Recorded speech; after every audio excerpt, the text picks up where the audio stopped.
இயக்குனர் பாரதிராஜா அவர்கள் இறந்து போனதுக்கு பிறகு, அவரு அறையில அவர் கைப்பட எழுதின டைரி ஒண்ண அவங்க குடும்பத்தினர் எடுத்து பார்த்து ரொம்ப எமோஷனா ஃபீல் பண்ணி அழுதுருக்காங்க. அதுலயும் அவரோட கையாலேயே அந்த டைரிய கடந்த சில மாசங்கள் முன்னாடி எழுதியிருக்காரு. அதுல தான் ஃபேமிலிய பத்தியும், தன்னோட திரைப்பட வாழ்க்கைய பத்தியும் பல விஷயங்கள ஷேர் பண்ணியிருக்காராம். இயக்குனர் பாரதிராஜா அவர்கள் தன்னோட 84வது வயசுல நேத்து சென்னையில காலமாயிருக்காரு. அவருடைய உடல் இன்னைக்கு தேனி பக்கத்துல இருக்கக்கூடிய அவர் சொந்த ஊர்ல அவருடைய பண்ணை வீட்டுல அடக்கம் செய்ய போறாங்க. அதுவும் அரசு மரியாதையோட அவரோட உடல் நல்லடக்கம் செய்ய போறதாகவும் தகவல் கிடைச்சிருக்குது. இதுக்காக எக்கச்சக்கமான அரசு அதிகாரிகள் இப்ப பாரதிராஜாவோட சொந்த ஊர்ல குவிஞ்சிருக்காங்க.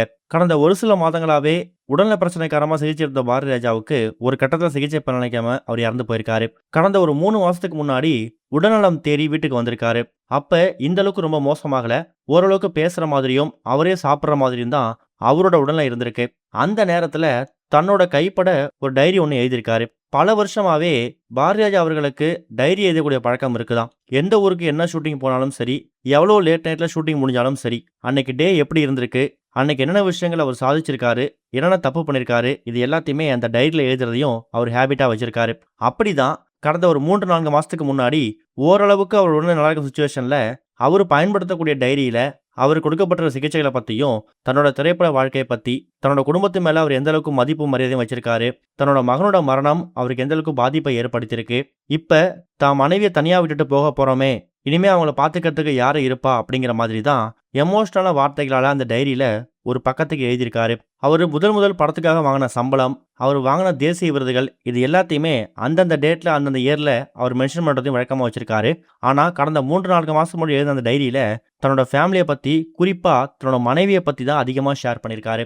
இப்ப அவரோட அறையை சுத்தப்படுத்தி சென்னையில் இருக்கக்கூடிய ஒரு வீட்டை வந்து கிளீன் பண்ணும்போது அவரோட அறையில தான் அந்த டேபிள்ல அந்த டைரி இருந்திருக்கு. கடைசியா தன்னோட கணவர் உடல்நிலை நல்லா இருக்கக்கூடிய அந்த சுச்சுவேஷன்ல தான் தன்னோட கையாலேயே எழுத முடியாம கிறுக்கி அந்த டைரியில இந்த விஷயங்களை எழுதியிருக்காரு.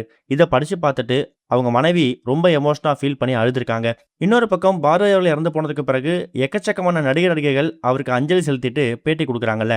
அந்த வகையில நடிகை சுகாசினி அவங்க பாரதிராஜா அவர்களுக்கு அஞ்சலி செலுத்திட்டு என்ன பேசியிருக்காங்கன்னா, பாரதிராஜா மாதிரி யாருமே இல்ல, தமிழ் சினிமாவோட நிறத்தையும் குணத்தையும் மாத்தினவர் அவர் தான். யதார்த்தமான சினிமாவை ரசிகர்களுக்கு வழங்கியிருக்காரு. அவர் இல்லாம தமிழ் சினிமால யதார்த்தம் அப்படிங்கிறதே இல்ல. என்ன தெலுங்கு திரையுலகத்தை அறிமுகப்படுத்தினார் பாரதிராஜா தான். என் குடும்பத்தில் ஒருத்தரா இருந்தாரு.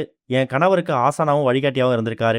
இன்னைக்கு அவரு நம்ம கூட இல்ல அப்படிங்கிற செய்தி எனக்கு வேதனை கொடுக்குது அப்படிங்கிற மாதிரி தான் நடிகை சுகாசினி அவங்க கண்ணீர் மல்க பேட்டி கொடுத்திருக்காங்க. இதுவரைக்கும் கனெக்டிங் டிவிக்கு சப்ஸ்கிரைப் பண்ணனா மறக்காம சப்ஸ்கிரைப் பண்ணிக்கங்க. உடனடி அப்டேட்ஸ் பெறுவதற்கு நோட்டிபிகேஷன் பெல்லையும் கிளிக் பண்ணிக்கங்க.